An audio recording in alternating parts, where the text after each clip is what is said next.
हर हर महादेव, जय श्री राम। आज मैं आप लोगों को एक ऐसा विधान बताने जा रहा हूँ जिस विधान की सबको आवश्यकता होती है और होनी भी चाहिए, क्योंकि यह विधान रोगनाश से संबंधित है। प्रत्येक मनुष्य एक निरोगी काया पाना चाहता है, उसका शरीर स्वस्थ हो, और शरीर यदि स्वस्थ है तभी जीवन की विभिन्न अनुभूतियों को वह कर पाता है। शरीर यदि रोगग्रसित हो जाता है, रोग में पड़ जाता है, गंभीर रोगों में पड़ जाता है, तो वह शरीर फिर कष्ट के अतिरिक्त अन्य कुछ भी नहीं देता है। सर्वप्रथम तो मैं आप लोगों को यहाँ पे इस वीडियो के माध्यम से ये बता दूं कि यदि किसी को किसी भी प्रकार का रोग है या कोई विकार है तो उसे चिकित्सक के पास अपना चिकित्सा पद्धति के द्वारा अपना उपचार जरूर कराना चाहिए। परंतु फिर भी कुछ रोग ऐसे होते हैं, मैं यहाँ पे लाइलाज रोगों की बात नहीं कर रहा हूँ, मैं यहाँ पे जो एकदम गंभीर अवस्था के रोग हैं उनकी बात नहीं कर रहा हूँ, परंतु फिर भी ऐसे कई रोग हो जाते हैं या ऐसे विकार बन जाते हैं जो कि पूरी तरीके से ठीक कराने के लिए कई बार हम कितनी भी दवाइयाँ खाते हैं तो या तो पूरी तरीके से ठीक नहीं होता है या उसमें कुछ असर नहीं होता है। इसमें तंत्र बाधा भी नहीं होती है, परंतु शरीर में कुछ ऐसे विकार उत्पन्न हो जाते हैं। तो इसी सब संबंधित विषयों के ऊपर मैं आज आप लोगों को एक अत्यंत विशेष साधना देने जा रहा हूं जो कि भगवान धन्वंतरी से संबंधित है। आप लोग सभी जानते हैं भगवान धन्वंतरी जी कौन है, इसलिए मुझे वीडियो को लंबी नहीं करनी है।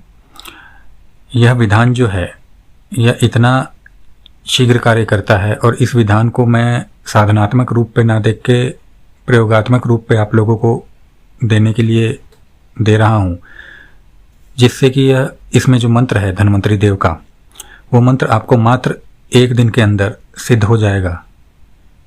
क्योंकि यह मंत्र को सिद्ध करने की विधि जो है मैं आप लोगों को धनतेरस के दिन करने के लिए कहूँगा।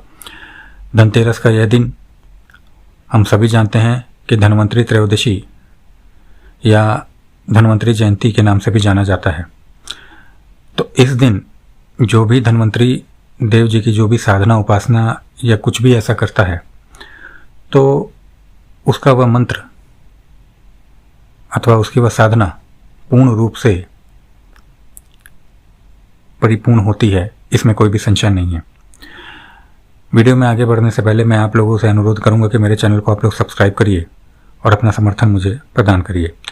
देखिए, यहाँ पे विधान मैं साधनात्मक रूप में ना देके, क्योंकि कई लोग साधना ना कर पाएँ या कई लोगों को सिर्फ ऐसा लगता है कि भाई हमें तो काली की साधना करनी है, भैरव की साधना करनी है, दुर्गा की साधना करनी है, शिव जी की साधना कर रही है, शक्ति जितनी बड़ी हो उनकी साधना हमें करनी है।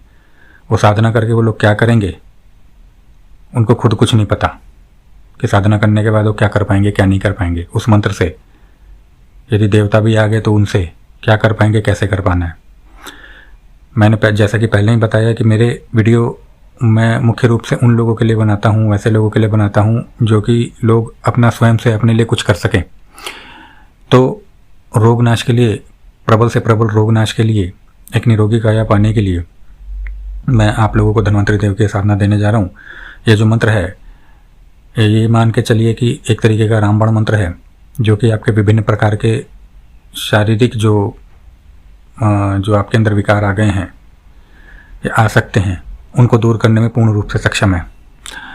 चाहे वह विकार रक्त संबंधी हो, त्वचा संबंधी हो, या यहाँ तक कि जो शरीर के अंदर कई बार गांठें ऐसी बन जाती हैं जिनको कि हम छोटे छोटे ट्यूमर कहते हैं, या जिसको कि कई बार लोगों को बहुत अंत में जाके ऑपरेशन कराना पड़ता है, तो उस हद तक ना हो पाए उनको इस प्रकार के रोगों के लिए यह बहुत ही रामबाण मंत्र है। और अन्य भी चीज़ों में इसका प्रयोग किया जाता है, अन्य भी रोगों में आप शरीर के अपने अपने परिवार के लोगों के लिए इसका प्रयोग कर सकते हैं। मैं यहाँ पे पुनः आपसे आग्रह करूँगा कि यदि किसी को भी किसी भी प्रकार का शारीरिक विकार होता है तो वह सबसे पहले अपने चिकित्सक से ही संपर्क करें। मैं ये नहीं कहता कि आप लोग साधना में बैठ जाएं और उसके बाद चिकित्सा पद्धति को छोड़ दें, बिल्कुल नहीं। चिकित्सा पद्धति सबसे सर्वप्रथम आती है। पुनः अपने वीडियो पर लौटते हैं, विधान पर लौटते हैं। मैं आप लोगों को विधान बताने जा रहा हूँ। ये संपूर्ण विधान है, आप लोग ध्यान से सुनिएगा। आप लोगों को करना क्या है कि धनतेरस के दिन जो भी आपके क्षेत्र में, आपके नगर में जो है वो पूजा का जो शुभ मुहूर्त रहेगा, जितने भी देर का रहता है, चाहे वो 1.5 घंटे का है, आप देख लीजिएगा, पौने 2 घंटे का, जितने भी समय का रहता है, उस पूरे समय में आपको मंत्र का जाप करना है।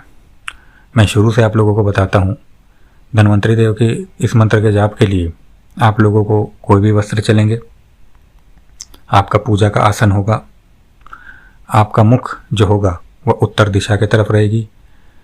इसमें आपको सुरक्षा घेरा, दिग्बंधन करने की कोई आवश्यकता नहीं है, कवच इत्यादि लगाने या पाठ करने की कोई आवश्यकता नहीं है। यदि आप कोई कवच धारण करते हैं तो आप उसे पहन के कर सकते हैं, इसमें कोई समस्या नहीं है। अन्य कुछ इसके अंदर विधान करने की आवश्यकता नहीं है।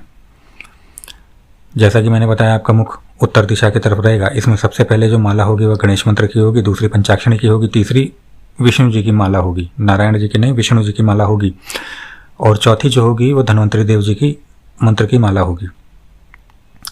कितनी माला होगी मैंने आपको बताया कि आपका जैसे ही आपके क्षेत्र में जो धनतेरस का जो शुभ समय पड़ता है, जब से शुरुआत हो वहाँ से लेके जब तक अंत हो, आप लोगों को उस पूरे समय में इस मंत्र का जाप करना है। यह नहीं देखना है कि आपके कितने माला हुई, 10 माला हुई, 11 माला हुई, 21 माला हुई, ये नहीं देखना। आपको मंत्र का पूरा जाप करना है। समय पूर्ण होने के बाद में आप लोगों को हवन करना है उस मंत्र का।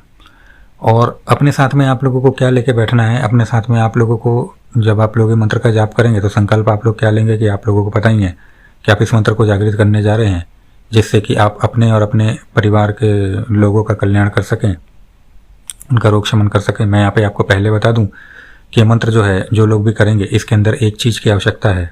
मैं इस बात को दोबारा कहूँगा कि इसके अंदर एक चीज़ की आवश्यकता है कि आप लोग एक बार मुझसे आगे जरूर ले लें, क्योंकि ये मंत्र आपके लिए, आप अपने लिए, अपने परिवार के लिए प्रयोग कर सकते हैं।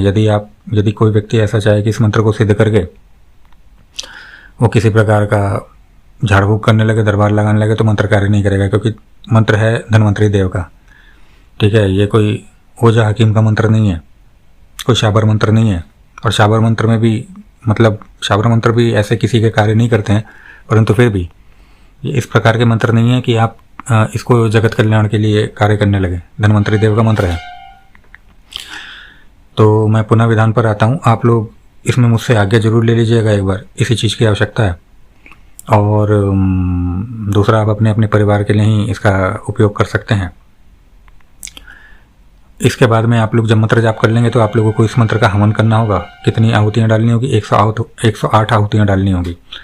इसके बाद आपका मंत्र जागृत हो जाएगा। और आप लोग जब मंत्र जाप करेंगे तो आप लोग अपने साथ में थोड़ा सा कुश, यदि आपको कुश ना मिले तो आप लोग दूर्वा जो होती है, जो घास होती है, वो भी अपने साथ में रख सकते हैं।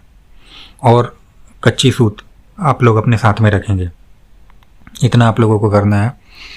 और वही कच्ची सूत और दूर्वा या कुशा जो भी आपको मिले, उसको साथ में रख के आप लोगों को हवन भी करना है। मतलब उसको पास में रखना है और हवन करना है। जब आपका हवन परिपूर्ण हो जाए, तो आप जब हवन की अग्नि शांत हो जाए तो हवन की भस्म को आप छान के अपने पास में रख लीजिएगा। और हवन की भस्म जो दूर्वा या कुशा होगी वो, और जो कच्चा सूत है, ये तीनों आप अपने पास में संभाल के रख लीजिएगा। इस मंत्र का प्रयोग आप लोग कैसे कर सकते हैं? जो लोग इस मंत्र को जागृत कर लेंगे, आज्ञा ले लेंगे, जागृत कर लेंगे, और उसके बाद में इसका प्रयोग आप लोग कैसे कर सकते हैं वो आपको बता दिया जाएगा। तो इस प्रकार के मंत्रों को अवश्य सिद्ध करके रखना चाहिए, जो कि हमें एक निरोगी काया देने में सक्षम बनाता है, हमारे भांति भांति के विकारों को दूर करता है। आशा करता हूँ आप लोगों को मेरे द्वारा दी गई जानकारी अच्छी लगेगी। इसी के साथ हर हर महादेव, जय श्री राम।